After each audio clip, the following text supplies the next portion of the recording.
Assalamualaikum warahmatullahi wabarakatuh. Menguji diri.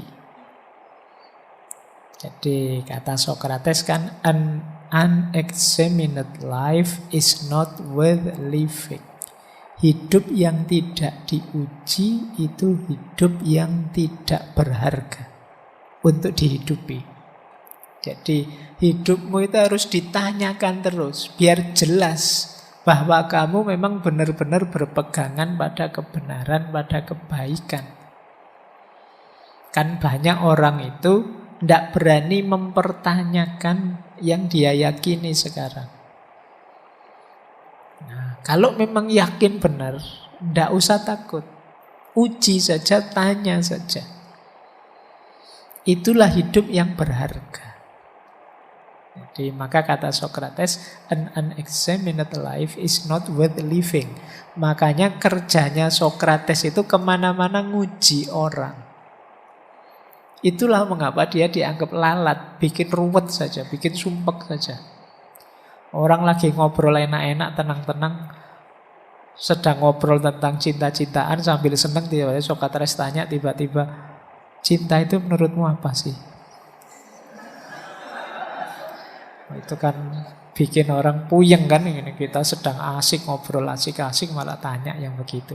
Tapi ya ini penting. Kalau tidak begitu tadi kita ngomong panjang lebar itu jangan-jangan tidak tahu yang kita omongkan apa. Itulah namanya menguji hidup.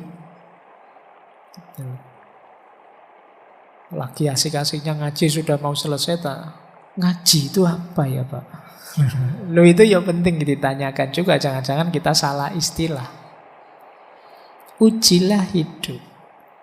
Nah, ini terkenal sekali rumus triple filter dari Socrates ini.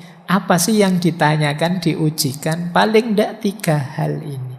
Apakah sesuatu itu benar? Apakah sesuatu itu baik?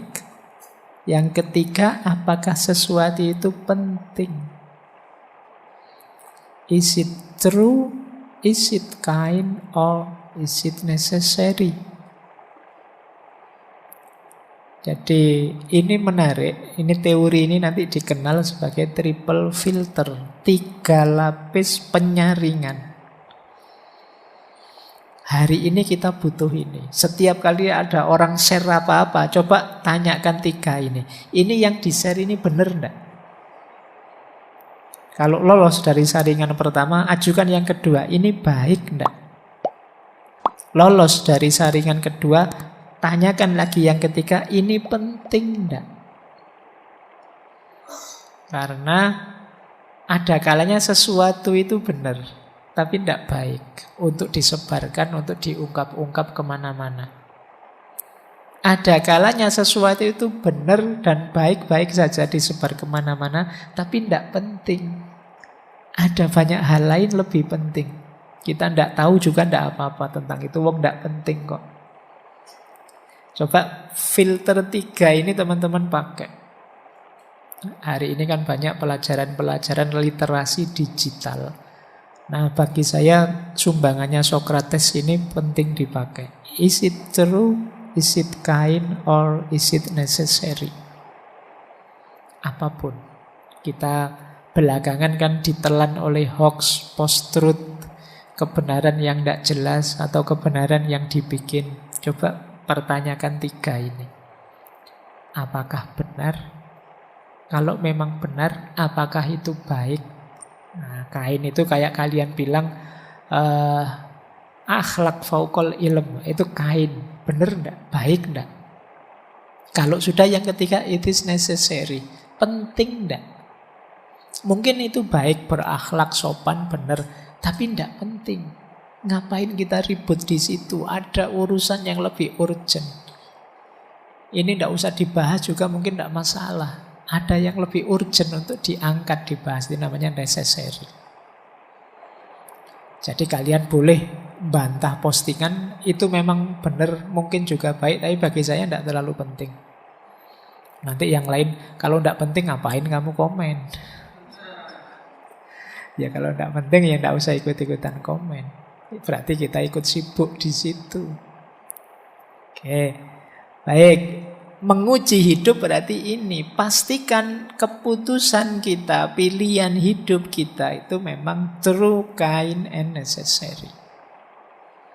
Jadi jangan sampai kita ngambil pilihan-pilihan yang kebalikannya itu. Sudah salah, jelek, tidak penting lagi. Nah, jangan sampai yang begitu ya. Itu kan mungkin pernah saya sampaikan dulu ceritanya Socrates yang jadi asbabul wurudnya quotes ini. Jadi satu ketika ada temannya datang bilang ke Socrates, "Wahai Socrates, aku membawa gosip baru dari kota yang menggosipkan dirimu dan murid-muridmu."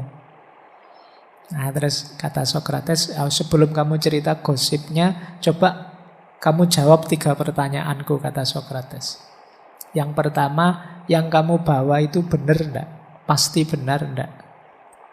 Jawabannya temannya, yo namanya gosip yo, benarnya masih belum jelas, tapi kan sudah tersebar kemana-mana. Ini kan levelnya masih gosip. Oh, berarti belum pasti benar. Oke, pertanyaan pertama. Pertanyaan kedua, yang kamu bawa ini info tentang hal-hal yang baik atau tidak? Ya kalau hal yang baik ya tidak jadi gosip. Namanya gosip itu ya tentang yang kontroversial, yang buruk-buruk dan lain sebagainya. Oke, filter kedua. Yang ketiga, aku tahu atau tidak tentang gosip itu penting tidak? Ada pengaruhnya tidak? Jawab temannya, ya mungkin tidak ada sih, kamu tahu atau tidak tahu tidak ngefek kok sebenarnya. Nah, terus kata Socrates, oh berarti gosip yang kamu bawa itu belum pasti benar, bukan tentang hal yang baik. Dan yang ketiga, saya tidak tahu pun tidak apa-apa. Makanya sudahlah, tidak usah cerita ngapain. Nah, ini namanya triple filter. Oke, biar waktumu tidak habis untuk hal yang tidak penting. Apalagi tidak baik, apalagi tidak benar. Eman-eman waktumu, waktu tidak bisa didaur ulang. Jadi yuk, efektifkan waktumu, uji hidup. Ada 2 syarat menguji diri itu. Yang pertama feedback, yang kedua coachability. Istilahnya menarik ya, coachability. Kata dasarnya memang coach. Jadi feedback itu siaplah diberi masukan. Terbukalah untuk menerima umpan balik. Jadi feedback itu kan pandangan, komentar, kritik orang lain tentang kita. Kenapa? Karena kita juga hidup bareng orang lain. Orang itu mungkin ya di masyarakat mempekerjakan kita atau memecat kita atau mempromosikan kita, percaya pada kita, mau memberi utang pada kita dan lain sebagainya. Itu karena pandangan mereka terhadap kita. Maka kita perlu tahu itu. Itu namanya feedback dari mereka.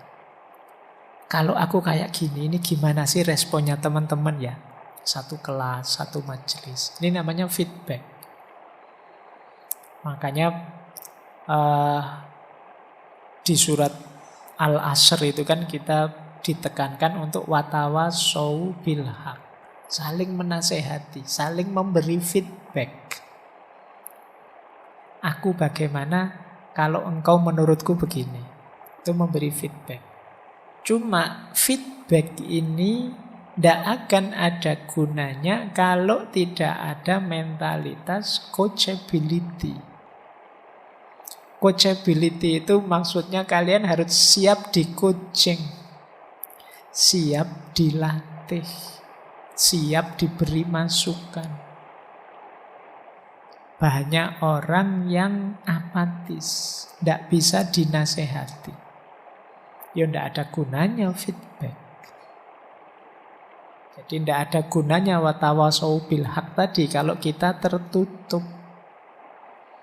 Jadi coachability itu kita mau mendengar, mau memasukkan dalam diri untuk perbaikan diri. Kayak kalau latihan itu loh, kalau kalian ada coach terus ngasih masukan, kamu harus begini, kamu harus begitu. Kita kan terbuka untuk perbaikan diri. Lawannya coachability itu defensif. Defensif itu tidak mau menerima masukan karena menganggap dirinya sudah pasti benar, sudah pasti baik. Sombong, merasa sudah tinggi. Atau cuek. Suka-suka kamu mau ngomong apa, aku juga suka-suka aku, harusnya cuek. Nah itu namanya tidak punya mental coachability. Orang cuek tidak bisa diberi masukan, ya tidak akan bisa berkembang lebih baik. Jadi ini diantara caranya menguji hidup, selain berpikir ke dalam juga berpikir keluar. Mencari masukan, terbuka terhadap feedback. Nah, peta besarnya nanti seperti ini pada akhirnya.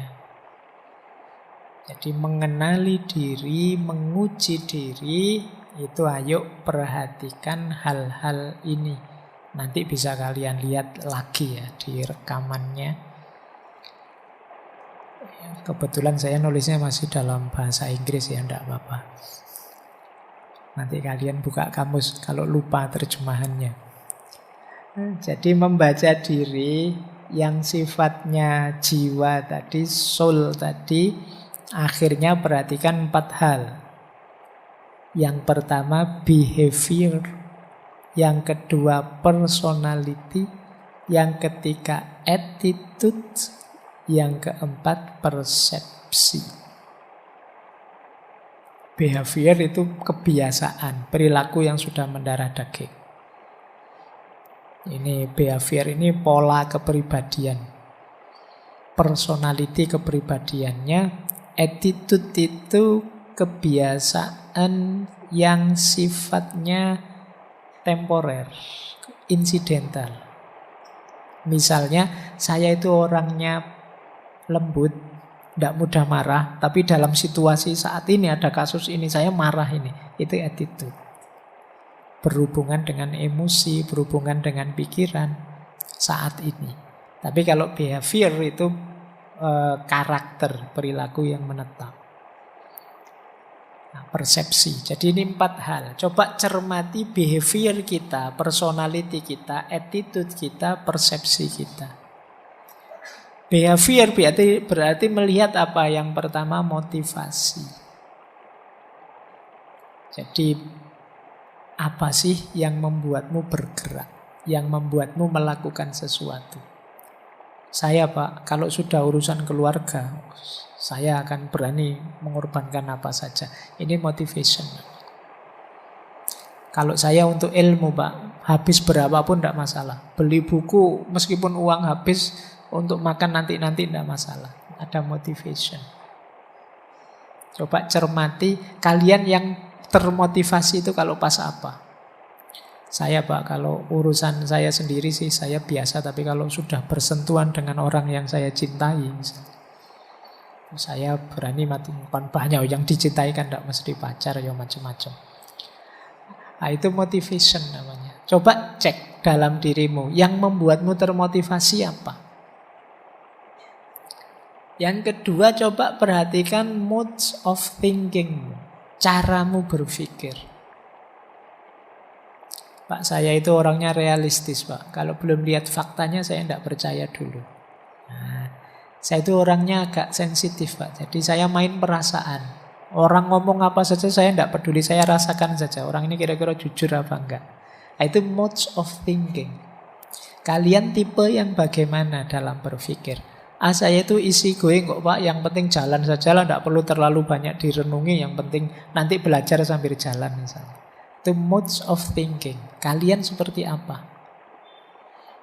Nanti ada modes of acting. Gaya bertindakmu. Nah, aku itu biasanya begini loh.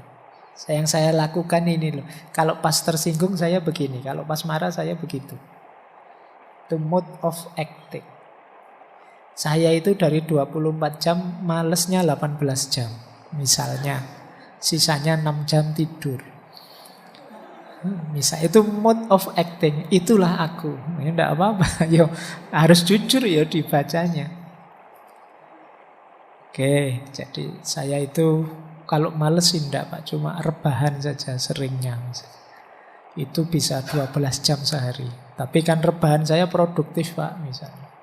Sambil rebahan kan saya pegang HP Pak. Nah itu. Yes monggo kamu baca coba. Mode of acting. Kemudian mode of interacting. Hubunganmu dengan yang lain. Berinteraksi. Caramu bergaul. Caramu berinteraksi dengan orang. Ini behavior. Coba dicermati hal-hal ini. Kalau sudah personality ini ya kepribadian. Trait itu sifat-sifatmu apa? Faktor, hal-hal yang mendorongmu, mempengaruhimu apa? Dan self-monitoring, penguasaan dirimu. Jadi bagaimana kamu memonitor, mengontrol dirimu terus-menerus, itu personality. Setelah itu attitudes. Attitudes itu pemikiran, perasaan, emosi. Seperti apa sih yang muncul dalam dirimu kadang-kadang di peristiwa-peristiwa tertentu. Terus persepsimu. Jadi persepsimu itu caramu memahami sesuatu. Ada stereotype. Misalnya, saya kalau orang dari suku sana itu menurut saya begini Bapak, itu persepsi. Kalau sudah ngomong agama itu menurut saya sudah privat itu Pak, tidak usah dibawa-bawa ke publik. Ini stereotype. Kemudian ada selective perception. Orang itu kan dunia ini luas macam-macam. Orang itu dengan sudut pandang tertentu yang dilihat tertentu saja. Misalnya ngaji ini kan variabelnya banyak. Cuma kalau ngaji di sana dapat apa sih? Dapat kopi. Walah cuma kopi. Itu yang dilihat hanya itunya saja. Selective perceptionnya.